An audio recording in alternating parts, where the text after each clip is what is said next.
اور حملہ آوروں کو سزا دی جائے گی۔ اس ہفتے کے آغاز میں پاکستانی ہائی کمیشن کے ذرائع نے صحافیوں کو بتایا کہ اس واقعے کے بارے میں ایک شکایت برطانیہ کے foreign common wealth and development office FCDO کو بھیجی گئی ہے اور پولیس اس کیس کی تحقیقات کر رہی ہے۔ جب وزیر خارجہ اسحاق ڈار نے برطانوی حکومت سے اس معاملے کو بڑھانے کا مطالبہ کیا۔ ذرائع نے ڈان نیوز کو بتایا کہ ایک شکایت سفارتی پولیس کو بھیجی گئی ہے اور وہ اس کیس پر کام کر رہے ہیں۔ سفارتی پولیس سے مراد پارلیمانی اور سفارتی پولیس یعنی PADP جو میٹروپولیٹن پولیس سروس میں ایک خاص یونٹ ہے جو نمایاں عمارتوں اور سفارتی املاک کی حفاظت کی ذمہ داری سنبھالتا ہے۔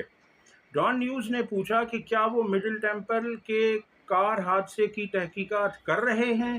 میٹ پولیس نے بتایا کہ چانسری لین کا دائرہ ان کے تحت نہیں آتا، یعنی وہ اس پر کوئی تحقیقات نہیں کر رہے۔ سابق سپریم کورٹ جج قاضی فیاض عیسیٰ ایک سفارتی گاڑی میں سفر کر رہے تھے جو سفارتی پولیس کی سیکیورٹی کے دائرے میں آتی ہے۔ ہائی کمیشن کے ذرائع کا کہنا ہے کہ سابق عہدیدار جو سفارتی گاڑیاں مانگتے ہیں انہیں فراہم کی جاتی ہیں اور یہ کوئی غیر معمولی بات نہیں ہے۔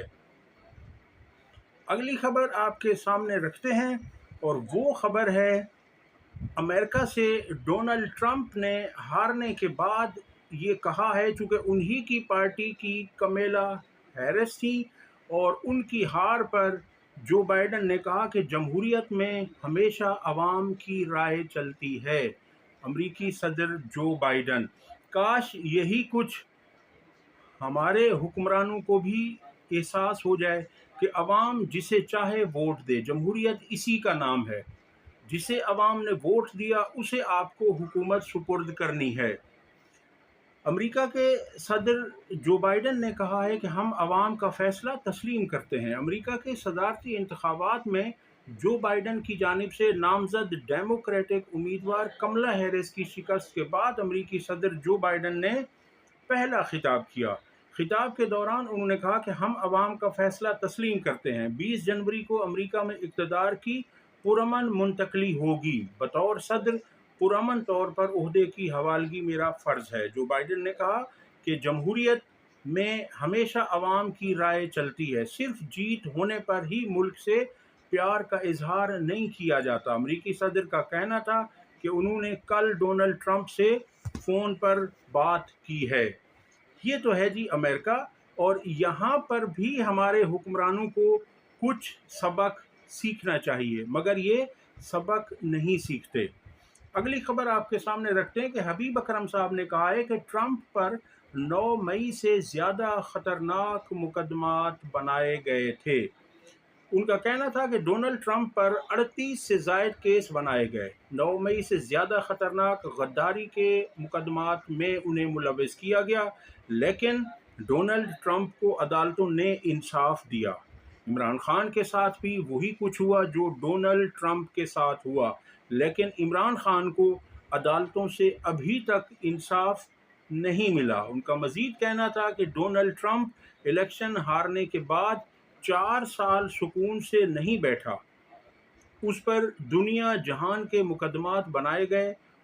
وہاں کی اسٹیبلشمنٹ نے 4 سال بہت کوشش کی ڈونلڈ ٹرمپ کا راستہ روکنے کی، مگر آخر میں ڈونلڈ ٹرمپ کو ریلیف عدالت سے ملا۔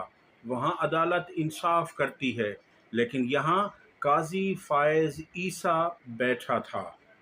ایسا کہنا ہے حبیب اکرم صاحب کا۔ اچھا جی، اب اس کے بعد میں آپ کے سامنے جو دوسری اہم خبر رکھنے جا رہا ہوں وہ ہے جہانگیر جدون نے سخت رد عمل دیا ہے۔ جہانگیر جدون نون لیگ کے دور میں اٹارنی جنرل تھے۔ آپ یاد رکھیے کہ بہت بڑا عہدہ ہے، یعنی پورے پاکستان کا سب سے بڑا سرکاری وکیل، اور یہ سپریم کورٹ میں تھے۔ ان کا کیا کہنا ہے؟ آج وہ بھی آئینی ترامیم، آئینی بینچ اور اس سب پر انہوں نے سخت رد عمل کا اظہار کیا ہے۔ انہوں نے کہا کہ جسٹس امین الدین کو آئینی بینچ کا سربراہ بنانے پر جہانگیر جدون کا شدید رد عمل۔ وہ کہتے ہیں پاکستان میں جان بوجھ کر حالات خراب کر کے کچھ مقاصد حاصل کیے جاتے ہیں۔ جسٹس امین الدین کا نہ جانے کون سا ایسا فیصلہ ہے جس کو مد نظر رکھ کر یہ آئینی بینچ کا سربراہ انہیں بنایا گیا ہے، سوائے اس کے کہ اس نے کہا تھا کہ میرے ساتھی ججز کا فیصلہ نہیں ماننا۔ جہانگیر جدون نے اشارہ کیا ہے اس فیصلے کی طرف جو 12 جولائی کو سپریم کورٹ کے 8 ججز نے تحریک انصاف کی مخصوص نشستوں کے کیس میں سنایا تھا، جس میں سپریم کورٹ کی اکثریتی فیصلہ تھا جو 8-5 سے آیا، جس میں کہا گیا تھا کہ یہ سیٹیں تحریک انصاف کی ہیں اور مخصوص نشستیں تحریک انصاف کے حوالے کی جائیں۔ اس کیس کا حوالہ دیا انہوں نے۔ اس میں جسٹس امین الدین نے جو آئینی بینچ کے سربراہ بنائے گئے ہیں، انہوں نے کہا تھا کہ اس فیصلے کو ماننا توہین عدالت نہیں ہے، اور انہوں نے مزید لکھا تھا اپنے فیصلے میں، اختلافی فیصلے میں، کہ کوئی ادارہ اس فیصلے کو ماننے کا پابند نہیں ہے۔ جہانگیر جدون نے کہا کہ سب چیزیں مینیجڈ ہیں، پاکستان میں جان بوجھ کر تصادم پیدا کر کے انٹرسٹ حاصل کیا جاتا ہے، یعنی اپنے مفادات کو حاصل کیا جاتا ہے۔ جسٹس امین الدین کا نہ جانے کون سا ایسا فیصلہ ہے جس کو مد نظر رکھ کر اسے آئینی بینچ کا سربراہ بنایا گیا، ماں سوائے اس کے کہ اس نے وہ فیصلہ دیا تھا جو میں آپ کے سامنے رکھ چکا ہوں، کہ انہوں نے کہا تھا کہ سپریم کورٹ کے فیصلے پر عمل درآمد کوئی نہ کرے۔ حکومت ججز کی تعداد بڑھا کر سپریم کورٹ کو اپنی فیور میں کرنا چاہتی ہے، یہ جہانگیر جدون کہہ رہے ہیں۔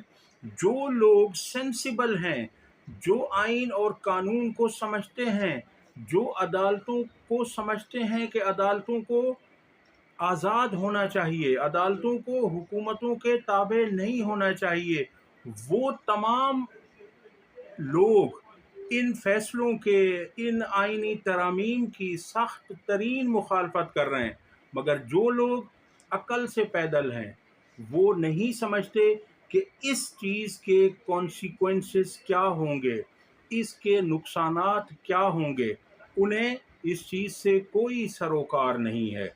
سینئر صحافی ہیں ثاقب بشیر، وہ کہتے ہیں کہ 26ویں آئینی ترامیم کو اختر مینگل، مصطفیٰ نواز کھوکھر، محسن داوڑ اور فہمیدہ مرزا نے سپریم کورٹ میں چیلنج کر دیا ہے۔ آئینی بینچز کے سامنے سب سے پہلے چیلنج یہی ہے کہ جن ترامیم کے وہ بینیفیشری ہیں انہی کو سماعت کے لیے مقرر کرنا، بینچ تشکیل دینا، جبکہ فل کورٹ آئینی بینچ کے بغیر ترامیم پر سماعت کیے بغیر آگے نہیں بڑھ سکتا۔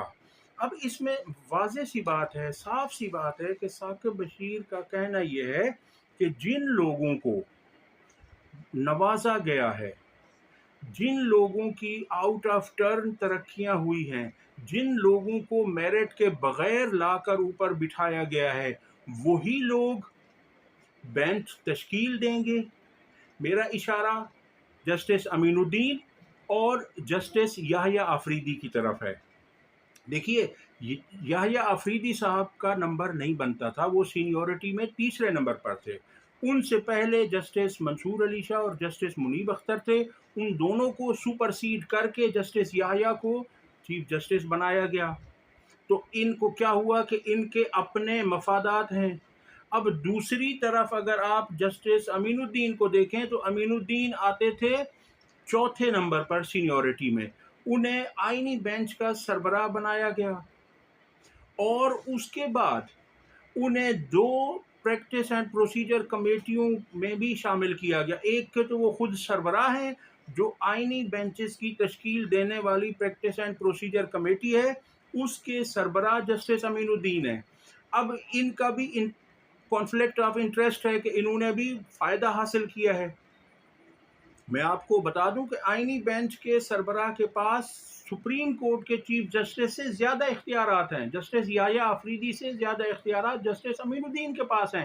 اب جسٹس امین الدین خود اس کا بینیفیشری ہے اور وہی پریکٹس اینڈ پروسیجر کمیٹی کا سربراہ ہے، وہ فیصلہ کرے گا کہ کس کیس کو کس بینچ میں